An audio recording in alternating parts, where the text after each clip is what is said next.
राजमुद्रा प्रतिष्ठानच्या वतीने हनुमान जयंतीनिमित्त आज पालखीचे सप्तशृंगी गड येथे होणार प्रस्थान। कोपरगाव येथे राजमुद्रा प्रतिष्ठान ट्रस्ट, दत्तनगर व समस्त गावकरी आयोजित कोपरगावची मानाची पालखी श्री सप्तशृंगी पालखी सोहळा महोत्सव संतांची मांदियाळी संगीतमय कथा शुक्रवार दिनांक 27 मार्च 2026 ते बुधवार दिनांक 1 एप्रिल 2026 पर्यंत संपन्न।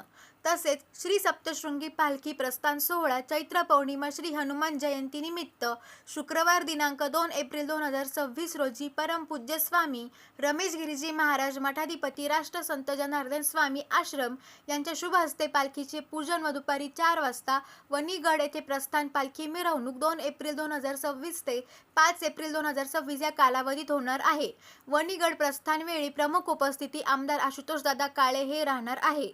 राजमुद्रा प्रतिष्ठानच्या वतीने आयोजित केलेल्या श्री सप्तशृंगी गड पालखी सोहळा वर्ष 30वे ही परंपरा आजही हनुमान जयंतीच्या दिवशी पालखी वणीगड येथे जाण्यास निघते।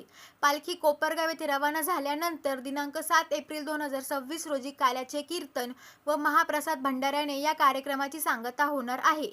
या कार्यक्रमाचा पालखी सोहळ्याचा व महाप्रसादाचा लाभ कोपरगावातील नागरिक भाविक भक्तांनी घ्यावा असे आवाहन राजमुद्रा प्रतिष्ठान ट्रस्टच्या वतीने करण्यात आले आहे।